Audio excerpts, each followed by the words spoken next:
Welcome back to Real Estate Savvy here on Northwest Digital News. We're going to have a conversation about rags to riches in real estate. Yes. And it's also possible to go back to being broker than ever if you make some of the wrong decisions early on in the process. So just a few statistics I wanted to share with our viewers. A lot of money is coming into the real estate market this year. In fact, some experts predicting as much as $1 trillion. That is one big stack of cash. It is. One big stack of cash. Yes. And then for people who are thinking about a couple of different ways that you can make money in real estate, flipping being one of them, you may not have known that the average flip results in a $60,000 profit. And of course, that is meaning you know a little bit about what you're doing. Yes. And then, of course, there's rentals, but there's ways to lose money significantly in rentals too. So we'll give you some heads up on that in just a moment. So one of the things I want to talk about briefly about real estate, Susan, there's a couple different ways that when people are looking at, because you have to really think of this as a business. If you're going to invest and make money in real estate, you have to think of it as a business. And there's really 4 different areas that I recommend that people look at. Is it a proven type of business, so the business you're getting in? Is it proven? Is it something that you can do from home? Do you require a brick and mortar office to do it? Can you do it with minimal money or even possibly no money in some? And then what's really the future? So is it future proof, so to speak? So let's start from the top there with real estate. Proven, unproven? Proven. No question about it. No question. Okay. Is it something you can do from home, or do you require a brick and mortar office to do it?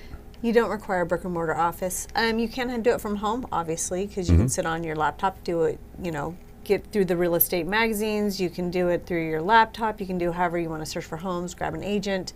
And usually we have the firsthand knowledge on if there's a home coming on the market that's going to be, worth maybe flipping. So if you want to write off your office in your home or write off part of your home, it's good to say that you work out of your home. Which means then you'll have to have some designated office space or so-called office space, office area. Right. Very good. How about money? Well, unless you have a hard lender or you have some way that you can get some quick cash. Some people use their 401k, they pull money from somewhere. You do need a little bit of money, typically speaking, unless you're going to do an owner carry contract, and they also want money. So you tend to need to have a little bit of money. Some people will buy off of credit, but honestly speaking, when you're talking about flipping homes, they are primarily cash. Cash is king in their market because they're being sold for such a low price because they know there's such issues with them that they're going to get cash for it. They're not going to wait the 30 days for the bank to go through all the rigmarole of actually cashing them out. Sure. And the 4th category, future proof. Yes, always future proof. So like you said, it's about a $60,000 is that you're going to get. I think we discussed that anyways, right? Yep. It's about $60,000 you typically will get in a flip as long as you know what you're doing. You can lose a lot of money as well, but if you know what you're doing, you have the right group of people around you, you have some wherewithal, you're doing a little bit of work yourself, if not most of the work, or you have some cheap laborers that can do it correctly, then yeah, it is absolutely proven. Okay. So there are plenty of ways to make money, and a lot of people are aware of some of those methods. Let's talk about how somebody can actually get themselves in a position where they're making money or the riches would be available, but there's some mistakes people make that can cost them a ton of money. So we end up with this rags to riches and back to rags, and there's plenty of these stories out there, how somebody got rich in real estate and then end up losing it all, and some of the key mistakes they made. So let's talk about flipping first. Overdeveloping a house, how big of a deal is that? Huge. Huge. If you don't know your market, you shouldn't be dabbling in it. So you can overdevelop a home, and we see it quite often where somebody will go into a modern or a modest neighborhood that needs modest touches. So they're not going to require all stainless steel, all granite, all quartz, all hardwood floors, whatever, whatever the most newest everything else is. It's going to cost you more to get it there, where they're better just putting laminate and newer windows in and decent carpet and laminate countertops, so those will suffice for the neighborhood instead of spending 3 times as much to overdevelop it. And I've seen people overdevelop in square footage as well. If the neighborhood doesn't support the square footage, don't add on to the home, especially if you're going to flip it. So one way to know that you could potentially be overdeveloping is by looking at where the current market value is of the house you're at, Right. and then whatever the highest appraised home is anywhere in that neighborhood. Correct. Correct. And so you want to stay within that budget, but you also need to take in consideration how long it's going to take you to do that as well. You know, to get the job done. Exactly. What about not knowing how to do the work? So some people get into this business of flipping, and it's really not a skill set they had to begin with. They shouldn't be doing it. Honestly, you shouldn't do it. If you don't know what a hammer is, don't try to pick one up in your 30s and figure it out on your investment. It just doesn't make sense. So if it's not your skill set, stay out of the bull ring. And the good thing about having the skill set is that even if you're going to hire people to do the work, Right. you know a little bit more about who you're hiring then subsequently. Right. And so you're not going to be as likely to either overpay for the work or pay for shoddy work, because you can have contractors come in that they really don't know their business. I mean, there's plenty of them too. Oh, absolutely. And so you could end up with a bad situation there. Let's talk about one of the recommendations you've made in the past is if you're going to think about getting into homes for investment, consider getting a contractor's license. Why would somebody do that? You will save a ton of money going to Home Depot even, because you have a contractor's license. So you're not paying the same money that you and I go into Home Depot and buy our equipment for. So you do get that. There also is a lot of unions that go together and they're like, okay, here we go here we drop off all of our stuff that we've redone as home, and we've dropped our cabinets off here, and you know where those areas are, so you can go pick up those cabinets. And it's just a better idea to save off all that money, knowing who you're working with. And also they also have referrals within their own little area of, hey, I've used so-and-so to paint my home, and if you don't have the time or the skill set, then you can use who they use, and you know what you're getting paid, or excuse me, you know what you're going to pay for that. So beyond skill set, I mean, this kind of applies a little bit to skill set. Beyond skill set, though, there's things that if somebody's going to get into flipping, they absolutely have to know what the heck they're looking for. Yeah. So what are some of the things that you think people make a big mistake when they go out and look at a home? If they're not familiar with what to look for, what are some of the things they could be missing? Roof. That end up sucking money out of this project that will make sure they don't make any money on it? The primaries, your roof, plumbing, electrical, foundation. Those are your primaries, and your heating source. So that's really what we call the bones of your home, to make sure that it's good. It's a good home. Anything else can be fixed, but at the same time, a lot of people don't ever go out and look at the home, and they go to the courthouse. And they buy the home, and they think they're getting a good deal, and they walk in, and the thing has been terrorized and barely is standing. So again, if you don't know what you're doing, you shouldn't, or at least buddy up with somebody that does for a while, so that you can get some skill set. Spend some time with some contractors or friends that know what they're doing, so that they also can help you.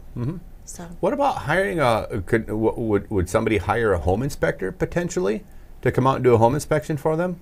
Would that be valuable in a home flipping process? if you don't know what you're doing, I think it would be.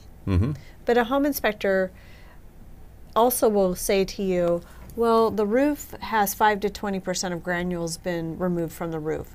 So you should contact a roofer. The electrical seems to have no polarity, or reverse polarity, excuse me, or no ground. You should contact an electrician. So although they're pointing out those things, they're not really telling you what's wrong with the home per se. And reverse polarity is not necessarily a deal breaker, nor is not a wire being ground. And a roof's granules being gone 50 to 20% is not necessarily saying, I need a new roof. So I would have to leave that up to be a completely an individual thing. I don't know if I would hire one. So when I also think about flipping, obviously, if somebody's going to flip a house, you're going to want to be able to buy this home and sell this home once you've done your investment as quickly as possible. Don't you think it'd be a good idea to look at how other homes are moving in the area? Oh, absolutely. I think that's your key. If you have homes that are sitting, why are they sitting? Are they overpriced? And if they are, where really is your price set at the home that you have? So yeah, you definitely want to know exactly what you have and what is moving in your neighborhood and why it's not moving. Again, is it overpriced? Is it the neighborhood? Is it the neighbors? What are you looking at? And that's also where an agent comes in. It's like, why are these homes not selling? So, but flipping is its own its own dog, and you really got to know what you're doing. And then you might want to know things like, you know, is this house in a floodplain? Is it, you know, stuff like that. Has it been flooded? Yeah.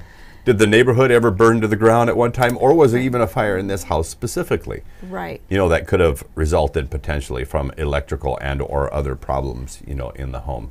Exactly. So, and there's this thing called a clue report. I know we talked about earlier off camera, but it is like a, I guess, a background check on your home, a credit check. So a clue report, if there's things that have happened in your home, they go to your insurance, and your insurance puts it on this like bad report, credit report for your home. And if it's had too many issues with the home, it becomes uninsurable. So those are things you also want to know, and that comes through the title report. So there's a lot of homework that goes into flipping, just besides the obvious of changing things around and making it livable. you may not want to be investing money flipping a uninsurable home. No. Not a good idea. Not a good idea. Okay, so let's talk about rentals, which is another way in which, you know, some people have done really, really well in the rental market. But this is not a opportunity for the timid or weak of heart. No. No. It's going to require some intestinal fortitude. Ways that people can lose money with rentals. Rent not being paid. That's primary. Bad renters. Renters that don't take care of your property. Renters that have other people that move in with them. So all of those things often all add up to being bad renters. And so I know for me, when I've had rentals before, what's happened was that they had a leaky faucet. Well, a leaky faucet to them isn't a big deal, but a leaky faucet to somebody that owns the property, it is. Because that leaky faucet then becomes a much bigger problem, from a 5-cent washer to a $5,000 hole in my floor. And especially if a tenant is in a situation where they go, that could partially be my responsibility, which might cost me $50 or $100 or whatever, and maybe the landlord's going to take care of the big part of the repair. But if it's deemed to be tenant maintenance, so to speak, and they don't want to incur the cost, it could be some of the reasons why you don't hear from them at all. Would it be a good idea then to schedule periodic property inspections, like by yourself? Absolutely. Yeah. Absolutely. Absolutely. Yeah. Absolutely. So there's tenant rights, and you have to give them 24 to 48 hour notice in order to enter their property. And every state is different, so you really want to check with your state for those laws. But in Washington state, it's 24 to 48 hour notice. You stick a notice on their door, tell them that you will be coming in. So when I had my properties, what I had said was basically every 3 months I will be coming by and doing a well check on the property. And I would post my notice and give them a time frame of when I would be there, and I would show up. And I would go in to make sure there was no leaks that were being missed or no electrical issues or things like that. But again, you got to have an idea of what you're looking at. You don't just you know, go into the property. And you're also seeing if they've got animals in there that were not supposed to be there, how they're taking care of the property, that they're taking care of accordingly. And if not, where you need to go from there. Is it just a plain discussion of, you know, we want to keep our places a little bit more cleaner without offending, or our backyard is not a trash yard. We don't keep our trash there. So, and if you have to step into those boundaries of, okay, now I've got a tenant that maybe become a problem, am I going to have to evict them, and what is this going to cost me? And once eviction starts, generally they're not paying their rent. Bingo. Bingo. And a lot of time can go by, and depending upon what state they're in, a lot of time can go by with no payment and all these court costs. And if you don't have deep pockets, when you get into that situation, that property can bury you in a heartbeat. Yeah, you'll lose your property, basically. And God forbid that, and this is worst case scenario, that maybe they're running a drug manufacturing and on your facility. Happens more than you know. Right, and so what happens is they will take your house because then it's condemned. And now what? You have a mortgage on your home sometimes. Typically. So you're saying there might be a meth to their methods of not paying rent? Amen. Yes. Well, and recently we had in the news where somebody, it was a beautiful home in a beautiful neighborhood, but nobody actually lived in it, but they were growing marijuana in it. But it wasn't legal, even though marijuana is legally to grow here, but it wasn't a legal grow operation. And the house got taken.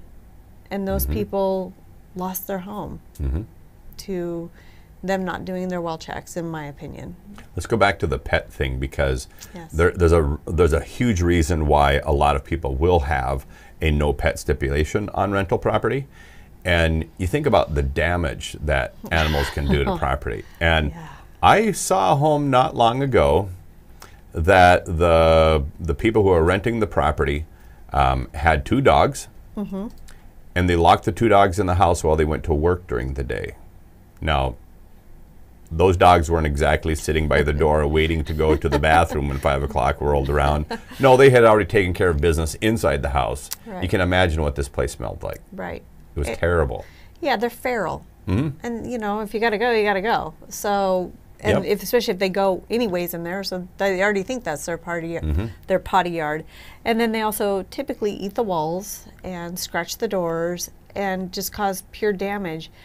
The problem is now we're seeing a lot of in rentals is, even though you may have a no pet policy, well, a lot of people have, what do they call them? Emotional dogs, emotional cats, emotional birds, emotional goats, emotional snakes. You take your pick on what it is. Emotional And- elephant. Right. And you can't stop them.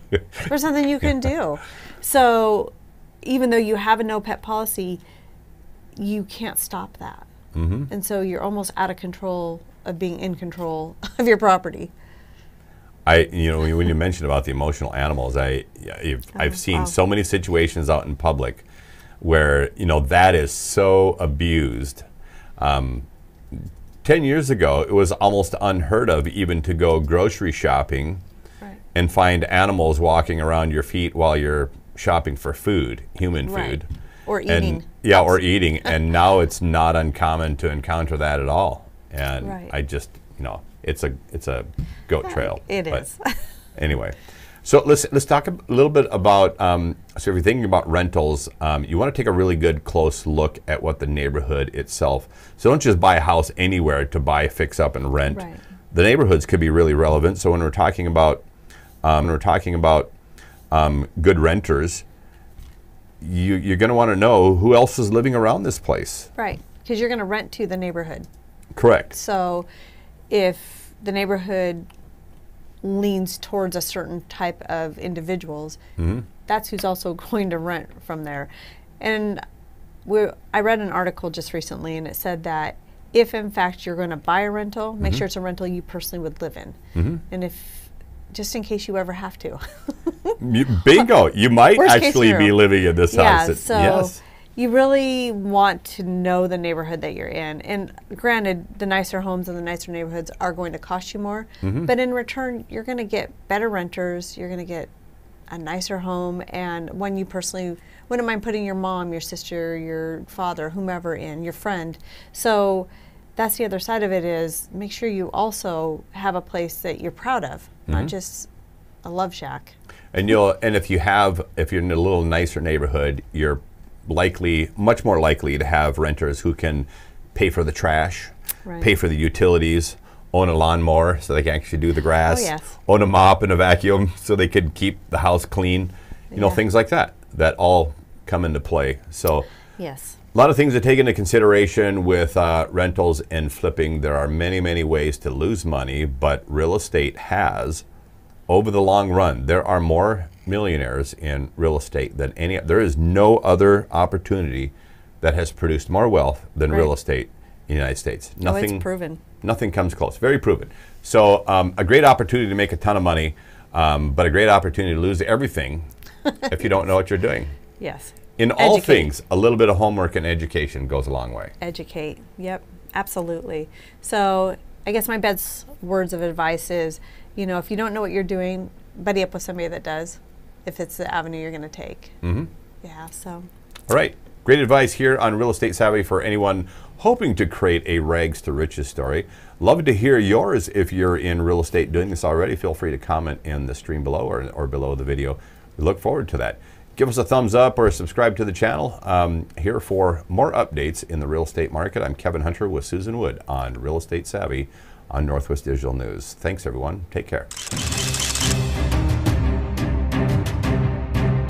This concludes today's live programming on Northwest Digital News. Thanks for joining us for this special broadcast. Heard around the world in more than 70 countries on YouTube, Instagram, Patreon, Facebook, and Twitch TV.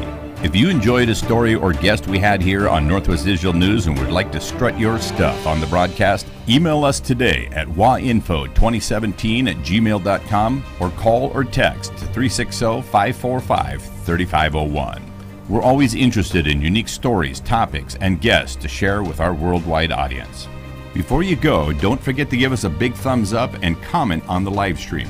And for those of you who'd like to financially support the broadcast, you can do so at patreon.com/Northwest Digital News.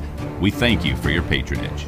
On behalf of Chris Bornstead, Kyle Torgeson, Stephanie Hunter, and all the people that made this broadcast possible, I'm Kevin Hunter. Till next time, take care.